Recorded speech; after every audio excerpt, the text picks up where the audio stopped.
नमस्कार दोस्तों, चलिए जानते हैं उत्तर प्रदेश की 25 बड़ी खबरों को सिर्फ 10 मिनट में। लेकिन उससे पहले आप यह वीडियो किस जगह से देख रहे हैं, हमें कमेंट में जरूर बताएं। यूपी में अगले 48 घंटे भारी बारिश का अलर्ट जारी। 50 जिलों में आसमानी आफत का खतरा मंडरा रहा है। मौसम विभाग ने चेतावनी दी है कि नागरिक सुरक्षित स्थानों पर रहें और नदी, नाले और कमजोर क्षेत्रों से दूर रहें। प्रशासन ने आपदा प्रबंधन टीमों को सतर्क रहने का निर्देश दिया है। सरकार को सीधे भूसा बेचने का नया विकल्प किसान के लिए 15 अप्रैल से शुरू होने जा रहा है। इससे किसान सीधे मंडी में जाकर बिक्री कर सकेंगे और बिचौलियों का खर्च बचेगा। कृषि विभाग ने कहा कि इससे किसानों को उचित दाम मिलेगा और राज्य में खरीफ फसलों की योजना को बेहतर तरीके से लागू किया जा सकेगा। दिल्ली एनसीआर में 20,000 में तोता और 2 लाख में उल्लू की तस्करी पकड़ी गई। बागपत में कन्नौज के तस्कर गिरोह का पर्दाफाश हुआ। पुलिस ने कहा कि यह कार्रवाई वन्य जीव संरक्षण कानून के तहत की गई है और दोषियों के खिलाफ कड़ी कार्रवाई की जाएगी। श्री संकट मोचन मंदिर में पहली बार संगीत समारोह के साथ साहित्य का कार्यक्रम भी शुरू हुआ, जिसमें स्थानीय कवियों और लेखकों ने भाग लिया। मंदिर प्रशासन ने कहा कि अब यह परंपरा हर साल आयोजित होगी ताकि कला और साहित्य का संगम भक्तों के लिए प्रेरणा बन सके और बच्चों को भी रचनात्मक गतिविधियों में हिस्सा लेने का मौका मिले। लखनऊ एयरपोर्ट से अयोध्या, काशी, प्रयागराज और अन्य 4 धामों के लिए सीधी बस सेवा शुरू होने जा रही है। यात्रियों के लिए ऑनलाइन और काउंटर बुकिंग दोनों सुविधा उपलब्ध होगी। परिवहन विभाग ने कहा कि इससे तीर्थ यात्रियों को समय और पैसों की बचत होगी और प्रदेश के धार्मिक पर्यटन को बढ़ावा मिलेगा। उत्तर प्रदेश में सेना के कई हेलीकॉप्टर उतरे और 4 ट्रकों से जवान मोर्चा संभालने पहुंचे। सैनिकों ने महत्वपूर्ण स्थानों की सुरक्षा सुनिश्चित की और शहर में पानी की टंकियों की निगरानी शुरू कर दी। प्रशासन ने कहा कि यह कार्रवाई संभावित खतरे के मद्देनजर की गई है ताकि नागरिकों की सुरक्षा बनी रहे। यूपी में मौसम अचानक बदल गया और मौसम विभाग ने आंधी और बारिश का अलर्ट जारी किया। अधिकारियों ने लोगों से चेतावनी दी कि वे बिजली, पेड़ और कमजोर संरचनाओं से दूर रहें। किसानों और आम लोगों को सलाह दी गई कि वे अपने जान माल की सुरक्षा के लिए तैयार रहें। हज यात्रियों को स्मार्ट वॉच दी जाएगी और कामिल फाजिल की डिग्री वालों के लिए नई नीति बनाई जा रही है। सरकार ने कहा कि तकनीक का इस्तेमाल यात्रा को सरल और सुरक्षित बनाने के लिए किया जाएगा। यह कदम हज यात्रियों के अनुभव को बेहतर बनाने और शिक्षकों व छात्रों के लिए विशेष अवसर प्रदान करेगा। गर्मी और ब्लॉटिंग से राहत पाने के लिए स्पेशल जलजीरा ड्रिंक बनाई जा रही है। इमली और अदरक मिलाकर 5 मिनट में घर पर तैयार किया जा सकता है। पोषण विशेषज्ञों ने कहा कि यह स्वास्थ्यवर्धक होने के साथ ही पेट को ठंडक भी देता है और गर्मियों में डिहाइड्रेशन से बचाने में मदद करता है।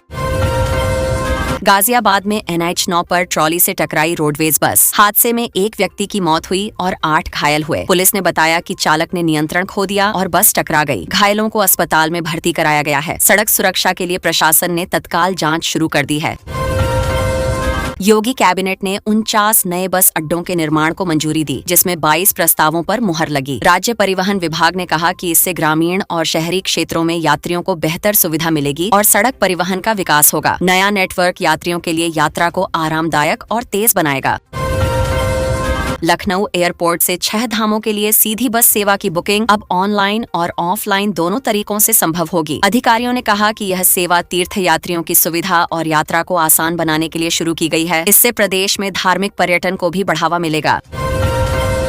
नोएडा अग्निशमन विभाग अब रोबोट और अत्याधुनिक उपकरणों से लैस होगा। 154 करोड़ रुपए की राशि जारी की गई है। इससे अग्निशमन कार्य और बचाव अभियानों में तेजी आएगी। विभाग ने कहा कि तकनीक का उपयोग दुर्घटनाओं में जोखिम कम करने और लोगों की सुरक्षा सुनिश्चित करने के लिए किया जाएगा। चंबल अभयारण्य में अवैध खनन पर रोक लगाने के लिए 3 राज्यों की टास्क फोर्स बनाई जाएगी। वन विभाग ने कहा कि इससे प्राकृतिक संसाधनों की सुरक्षा होगी और जैव विविधता को बचाया जा सकेगा। अभयारण्य में पर्यावरण संरक्षण के लिए कड़े नियम लागू होंगे और उल्लंघन करने वालों के खिलाफ कार्रवाई होगी।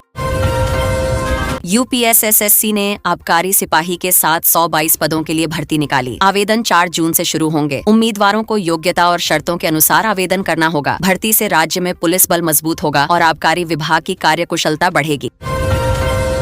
सेक्स रैकेट के मास्टरमाइंड ने स्कूल में किशोर को बेरहमी से पीटा और सिर पर पेशाब किया। पुलिस ने बताया कि आरोपी को गिरफ्तार कर लिया गया है और जांच जारी है। मामले में बाल संरक्षण अधिकारियों ने भी संज्ञान लिया है और पीड़ित किशोर को मेडिकल सहायता प्रदान की जा रही है। गर्मी को ब्रेक मिला, आंधी पानी का टेक ओवर शुरू। यूपी में अगले 72 घंटे प्राकृतिक घटनाओं का प्रभाव रहेगा। मौसम विभाग ने चेतावनी जारी की और लोगों से सुरक्षित स्थानों पर रहने की सलाह दी। प्रशासन ने कहा कि राहत टीम और बचाव दल सतर्क रहें और नागरिकों को जानकारी उपलब्ध कराई जाए। मानसून अलर्ट जारी। उत्तर प्रदेश और आसपास के राज्यों में 8 अप्रैल तक भारी बारिश और तूफान की चेतावनी। अधिकारियों ने लोगों से सुरक्षित स्थानों पर रहने और नदी नाले के पास न जाने की सलाह दी। किसानों को अपने खेतों और फसलों की सुरक्षा के लिए तैयार रहने के लिए कहा गया है। जागरण एक्सक्लूसिव। कॉल फॉर एप्लीकेशन का शुभारंभ आज जेम्स में हुआ। AI बेस्ड स्टार्टअप को अवसर मिलेगा कि वे अपने आइडियाज प्रस्तुत करें। युवाओं को तकनीक और नवाचार के क्षेत्र में योगदान देने का मौका मिलेगा। आयोजकों ने कहा कि इससे उद्यमिता और स्टार्टअप संस्कृति को बढ़ावा मिलेगा। आजमगढ़ से असलहा लाकर लखनऊ में बेच रहा हिस्ट्री शीटर पुलिस को पकड़ने में सफल हुई। आरोपी की गलती से वह धराया गया और उसके कब्जे से असलहा जब्त हुआ। पुलिस ने कहा कि यह कार्रवाई अपराध को नियंत्रित करने और शहर में सुरक्षा सुनिश्चित करने के लिए की गई है। प्रधान महालेखाकार ने कहा कि सरकारी काम का मूल्यांकन इस बात से होना चाहिए कि जनता को कितना लाभ मिला, सिर्फ काम पूरा होना पर्याप्त नहीं है। उन्होंने अधिकारियों को सुझाव दिया कि योजनाओं और परियोजनाओं का परिणाम और प्रभाव जनता की भलाई के नजरिए से मापा जाए और सुधारात्मक कदम उठाए जाएं। पंचायत चुनाव से पहले गांवों में गुटबाजी हावी हो गई है। प्रधानों के खिलाफ शिकायतें बढ़ रही हैं और राजनीतिक दबाव के चलते गांवों में विवाद बढ़ रहे हैं। प्रशासन ने कहा कि शांतिपूर्ण चुनाव सुनिश्चित करने के लिए निगरानी बढ़ाई जाएगी और विवादित मामलों में तुरंत कार्रवाई होगी। यूपी में प्रीपेड स्मार्ट मीटर की अनिवार्यता खत्म कर दी गई है। अब बिजली विभाग पहले पूछेगा और फिर मीटर लगाएगा। उपभोक्ताओं को सुविधा देने के लिए यह बदलाव किया गया है। विभाग ने कहा कि मीटर लगवाने वाले उपभोक्ता को तकनीकी जानकारी और विकल्प पहले उपलब्ध कराए जाएंगे। वाराणसी के नदेसर में 256 कमर्शियल गैस सिलेंडर की जांच में अवैध पाए गए। 2 आरोपियों पर केस दर्ज किया गया। अधिकारियों ने कहा कि इस कार्रवाई से सुरक्षा और नियमों के पालन को सुनिश्चित किया जाएगा। नागरिकों को चेतावनी दी गई कि अवैध गैस सिलेंडर का उपयोग न करें। सीएम योगी ने कहा कि सपा का विकास केवल सैफई तक सीमित रहा। उन्होंने विपक्ष पर निशाना साधते हुए कहा कि उनकी नीतियां पूरे प्रदेश के विकास में योगदान नहीं कर पाईं। सरकार ने विकास कार्यों और परियोजनाओं को पूरे राज्य में समान रूप से लागू करने की योजना बनाई है। उत्तर प्रदेश के शहरी इलाकों में अवैध प्लाटिंग के खिलाफ प्रशासन ने सख्त कदम उठाया है। बुलडोजर कार्रवाई की चेतावनी दी जा रही है, जिससे लोग प्लाटिंग नियमों का पालन करें और भविष्य में किसी भी तरह की गड़बड़ी से बचें। यह योजना नागरिकों के हित और शहर के विकास के लिए बेहद जरूरी है। बुंदेलखंड क्षेत्र में जल जीवन मिशन के तहत हर घर तक पानी पहुंचाने की समीक्षा आज की गई है। अधिकारियों ने सुनिश्चित किया कि लक्ष्य समय पर पूरा हो और ग्रामीण क्षेत्रों में पीने के पानी की समस्या कम हो। योजना के तहत पानी की सप्लाई सिस्टम को मजबूत करना और लोगों को स्थायी सुविधा देना मुख्य उद्देश्य है। MSME सेक्टर को मजबूत बनाने के लिए जिला स्तर पर एक्सपोर्ट हब बनाने की प्रक्रिया शुरू हुई है। इसका उद्देश्य छोटे उद्योगों को बड़े बाजार से जोड़ना और उनके उत्पादों की निर्यात क्षमता बढ़ाना है। योजना से रोजगार बढ़ेगा और प्रदेश की आर्थिक स्थिति में सुधार होगा। उत्तर प्रदेश पर्यटन विभाग ने ऐतिहासिक किलों को हेरिटेज होटल में बदलने के लिए नई निविदाएं आमंत्रित की हैं। योजना के तहत पर्यटन को बढ़ावा मिलेगा और स्थानीय लोगों को रोजगार के अवसर मिलेंगे। यह कदम संस्कृति और पर्यटन दोनों के लिए लाभकारी साबित होगा। प्रदेश में सौर ऊर्जा को बढ़ावा देने के लिए सरकारी इमारतों पर सोलर पैनल लगाने का काम युद्ध स्तर पर जारी है। योजना के तहत ऊर्जा की बचत होगी और बिजली की खपत में कमी आएगी। यह कदम पर्यावरण संरक्षण और हरित ऊर्जा के प्रयोग को बढ़ावा देने के लिए उठाया गया है। वाराणसी विकास प्राधिकरण ने मढ़नी, कल्लीपुर और गंजारी में 3 नई टाउनशिप विकसित करने का निर्णय लिया है। यह योजना 25 साल बाद हो रही है और शहर के विस्तार और आवासीय जरूरतों को पूरा करने में मदद करेगी। निर्माण मई से शुरू होने की संभावना है। मुख्यमंत्री ने आगरा में 10 हाईटेक टाउनशिप समेत 6,777 करोड़ रुपए की विकास परियोजनाओं की सौगात दी। यह योजना शहर के आर्थिक और सामाजिक विकास को मजबूत करेगी और नई नौकरियों के अवसर पैदा करेगी। परियोजनाओं का कार्य तेजी से शुरू होने की तैयारी है। उत्तर प्रदेश एक्सप्रेसवेज औद्योगिक विकास प्राधिकरण ने गंगा एक्सप्रेसवे के निर्माण कार्य की समीक्षा की। योजना के तहत सड़क के साथ औद्योगिक और आवासीय विकास को भी बढ़ावा दिया जाएगा। इसका उद्देश्य यातायात सुधारना और निवेश के नए अवसर पैदा करना है। प्रयागराज में महाकुंभ की तैयारियों के तहत संगम तट पर घाटों के सौंदर्यीकरण का काम तेजी से चल रहा है। यह योजना तीर्थयात्रियों के अनुभव को बेहतर बनाने और शहर के पर्यटन को बढ़ावा देने के लिए बनाई गई है। मेरठ और गाजियाबाद में औद्योगिक इकाइयों के लिए बिजली आपूर्ति सुधारने के लिए नए सब स्टेशनों का प्रस्ताव पास हुआ है। योजना का उद्देश्य उद्योगों को निर्बाध बिजली देना और उत्पादन क्षमता बढ़ाना है, ताकि आर्थिक विकास को गति मिले। उत्तर प्रदेश के प्राथमिक विद्यालयों में नए सत्र के नामांकन बढ़ाने के लिए जागरूकता रैली निकाली गई। योजना से बच्चों को शिक्षा से जोड़ने और स्कूलिंग में सुधार लाने का प्रयास किया जा रहा है। इससे समाज में शिक्षा की भूमिका और महत्व बढ़ेगा। आगरा में पति पत्नी के विवादों को सुलझाने के लिए मानसिक स्वास्थ्य संस्थान ने 24 घंटे कपल थेरेपी शुरू की है। ये पहल परिवारों को संवाद के माध्यम से जोड़ने और तलाक के मामलों को कम करने की योजना का हिस्सा है। योगी सरकार ने 22,000 मदरसा शिक्षकों की सेवा बहाली और समायोजन के लिए नया रोड मैप तैयार किया है, जिससे लंबे समय से इंतजार कर रहे शिक्षकों को राहत मिलने की उम्मीद है और उनकी नौकरी से जुड़ी समस्याएं जल्द सुलझाई जा सकेंगी। यूपी बोर्ड की हाई स्कूल और इंटरमीडिएट की कॉपियों का मूल्यांकन लगभग पूरा हो चुका है और अब रिजल्ट जारी करने से पहले पोर्टल की टेस्टिंग का काम शुरू कर दिया गया है, जिससे रिजल्ट जारी होने में कोई तकनीकी परेशानी न आए और प्रक्रिया सुचारू रहे। कानपुर में इस बार बेमौसम बारिश ने कई सालों का रिकॉर्ड तोड़ दिया है, जिससे तापमान में गिरावट आई है और लोगों को गर्मी से राहत मिली है। लेकिन किसानों के लिए यह मौसम चिंता का कारण भी बन गया है, क्योंकि फसल को नुकसान हो सकता है। जेवर एयरपोर्ट के पास बन रहे डेटा सेंटर पार्क के पहले चरण का काम तय समय से पहले पूरा होने की संभावना जताई जा रही है, जिससे इलाके में निवेश बढ़ेगा और रोजगार के नए अवसर खुलेंगे। साथ ही क्षेत्र का तेजी से विकास भी देखने को मिलेगा।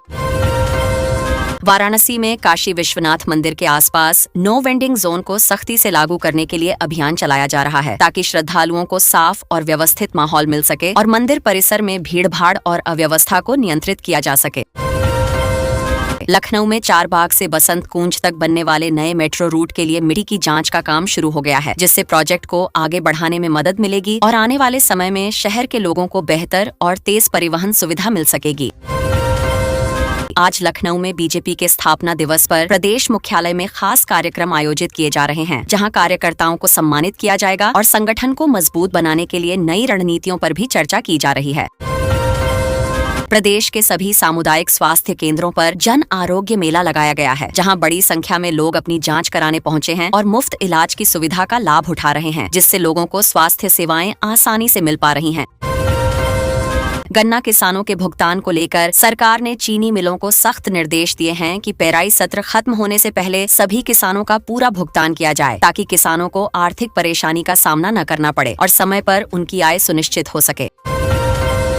परिषदीय स्कूलों में नए शैक्षणिक सत्र को देखते हुए मुफ्त किताबों का वितरण तेज कर दिया गया है, ताकि बच्चों की पढ़ाई समय पर शुरू हो सके और उन्हें किसी तरह की दिक्कत का सामना न करना पड़े। साथ ही शिक्षा व्यवस्था को भी बेहतर बनाया जा सके। आगरा के ताजगंज इलाके में पर्यटकों की सुविधा बढ़ाने के लिए 50 नई इलेक्ट्रिक बसें शामिल की जाएंगी, जिससे ट्रैफिक का दबाव कम होगा और प्रदूषण भी घटेगा। साथ ही पर्यटकों को घूमने में अधिक सुविधा और आराम मिलेगा। कुशीनगर के पडरौना में संदिग्धों की धरपकड़ के बाद सुरक्षा एजेंसियों को अलर्ट पर रखा गया है, ताकि किसी भी तरह की गड़बड़ी को रोका जा सके और इलाके में शांति व्यवस्था बनी रहे। साथ ही निगरानी भी लगातार बढ़ाई जा रही है।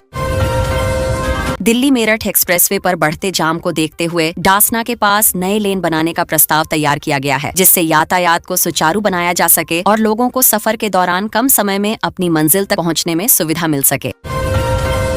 प्रयागराज में संगम तट पर पर्यटकों के लिए फ्लोटिंग जेटी का निर्माण शुरू किया गया है, जिससे नाव की सवारी और भी आसान और सुरक्षित हो जाएगी। साथ ही पर्यटन को बढ़ावा मिलेगा और स्थानीय लोगों को रोजगार के नए अवसर भी मिल सकेंगे। पशुपालन विभाग ने खुरपका मुंहपका रोग से बचाव के लिए टीकाकरण अभियान का दूसरा चरण शुरू कर दिया है, जिससे पशुओं को सुरक्षित रखा जा सके और किसानों को नुकसान से बचाया जा सके। साथ ही पशुधन की सेहत भी बेहतर बनी रहे। गर्मी बढ़ने से पहले बिजली विभाग ने ट्रांसफार्मरों की क्षमता बढ़ाने के लिए बिजली सुधार माह की शुरुआत की है, ताकि बिजली आपूर्ति सुचारू बनी रहे और लोगों को कटौती का सामना न करना पड़े। साथ ही व्यवस्था को पहले से मजबूत किया जा सके। वाराणसी के घाटों पर मुफ्त वाईफाई सुविधा को अपग्रेड किया गया है, जिससे पर्यटकों और स्थानीय लोगों को बेहतर इंटरनेट सेवा मिल सके और डिजिटल सेवाओं का इस्तेमाल आसानी से किया जा सके। साथ ही शहर को स्मार्ट बनाने की दिशा में कदम बढ़े। नोएडा और ग्रेटर नोएडा में अवैध अतिक्रमण के खिलाफ बुलडोजर अभियान लगातार जारी है, जिससे शहर को व्यवस्थित बनाने की कोशिश की जा रही है और सार्वजनिक स्थानों को खाली कराया जा रहा है, ताकि ट्रैफिक और अन्य समस्याओं को कम किया जा सके। अलीगढ़ रेलवे स्टेशन पर यात्रियों की सुविधा बढ़ाने के लिए नए एस्केलेटर और लिफ्ट का उद्घाटन किया गया है, जिससे बुजुर्गों और बच्चों को खास राहत मिलेगी और स्टेशन पर आवाजाही पहले से ज्यादा आसान और सुविधाजनक हो जाएगी। खाद्य विभाग ने मिलावटी दूध और पनीर के खिलाफ सख्ती बढ़ाते हुए नई मोबाइल लैब वैन तैनात की है, जिससे मौके पर ही जांच की जा सके और लोगों को सुरक्षित खाद्य सामग्री मिल सके। साथ ही मिलावट करने वालों पर सख्त कार्रवाई भी की जाएगी। गर्मी के सीजन को देखते हुए यूपी रोडवेज ने 500 नई अनुबंधित बसें विभिन्न रूटों पर चलाने का फैसला किया है, जिससे यात्रियों को बेहतर सुविधा मिल सके और भीड़ भाड़ के समय में अतिरिक्त बसों से राहत दी जा सके, साथ ही सफर आरामदायक बने। बाबा साहेब भीमराव अंबेडकर विश्वविद्यालय में आज जनरेटिव एआई पर 2 दिवसीय नेशनल वर्कशॉप आयोजित की जा रही है। योजना के तहत छात्रों और शोधकर्ताओं को नवीनतम तकनीक से जोड़ना और ज्ञान साझा करना है। लखनऊ में मेट्रो के अगले फेज के लिए रूट सर्वे का काम आज विभिन्न इलाकों में देखा गया। योजना का उद्देश्य शहर में आधुनिक परिवहन सुविधाओं का विस्तार करना और यातायात की समस्या को कम करना है। गोरखपुर लिंक एक्सप्रेसवे के किनारे औद्योगिक गलियारे विकसित करने के लिए निवेश प्रस्तावों पर चर्चा हुई। योजना से व्यापार और रोजगार के अवसर बढ़ेंगे और क्षेत्र की आर्थिक स्थिति मजबूत होगी। प्रतापगढ़ के पान किसानों ने अपनी फसलों को कृषि का दर्जा देने और मुआवजा दिलाने की मांग के लिए ज्ञापन सौंपा। सरकार इस योजना पर विचार कर रही है ताकि किसानों की आर्थिक सुरक्षा सुनिश्चित हो सके। लखनऊ एयरपोर्ट से अयोध्या, काशी और प्रयागराज सहित 6 धामों के लिए सीधी बस सेवा शुरू की गई। योजना का उद्देश्य तीर्थयात्रियों की सुविधा बढ़ाना और यात्रा को आसान बनाना है। अयोध्या में श्रद्धालुओं की भारी भीड़ को देखते हुए पार्किंग और परिवहन की नई व्यवस्था लागू की गई। योजना के तहत यातायात और सुरक्षा को नियंत्रित करना आसान होगा और लोगों को सुविधा मिलेगी। आगरा लखनऊ एक्सप्रेसवे पर सुरक्षा बढ़ाने के लिए नई पेट्रोलिंग गाड़ियां और कैमरों की संख्या बढ़ाई जा रही है। योजना से दुर्घटनाओं और अपराध पर नियंत्रण रखा जाएगा। कानपुर में प्रदूषण नियंत्रण बोर्ड ने गंगा में गिरने वाले नालों की मॉनिटरिंग के लिए नई डिजिटल प्रणाली लागू की है। योजना के तहत जल प्रदूषण को कम करने और शहर के पर्यावरण को सुरक्षित रखने का लक्ष्य है। अयोध्या में रामनवमी को लेकर इस बार तैयारी काफी पहले से शुरू कर दी गई है। सुरक्षा के कड़े इंतजाम किए जा रहे हैं और श्रद्धालुओं की सुविधा के लिए नई व्यवस्था भी बनाई जा रही है, ताकि भीड़ ज्यादा होने पर भी किसी को परेशानी न हो और दर्शन आराम से हो सकें। मथुरा में बांके बिहारी मंदिर के पास बनने वाले कॉरिडोर को लेकर अब व्यापारियों और प्रशासन के बीच मुआवजे पर सहमति बन गई है, जिससे काम जल्दी शुरू होने की उम्मीद है और श्रद्धालुओं को बेहतर सुविधा मिलेगी। साथ ही स्थानीय लोगों का कारोबार भी सुरक्षित रह सकेगा आगे चलकर। झांसी और बुंदेलखंड के गांवों में पानी पहुंचाने वाली बड़ी योजना अब लगभग पूरी हो चुकी है। करीब 95% काम खत्म हो गया है और अब ट्रायल भी शुरू कर दिया गया है, जिससे जल्द ही गांवों में पाइपलाइन के जरिए नियमित और साफ पानी मिलना शुरू हो जाएगा। गोरखपुर में बनने वाले रेडीमेड गारमेंट पार्क को लेकर अब कंपनियों की दिलचस्पी बढ़ती जा रही है। करीब 20 कंपनियों ने निवेश करने की इच्छा जताई है, जिससे इलाके में रोजगार के नए मौके बनेंगे और स्थानीय युवाओं को अपने ही शहर में काम मिलने की उम्मीद बढ़ जाएगी।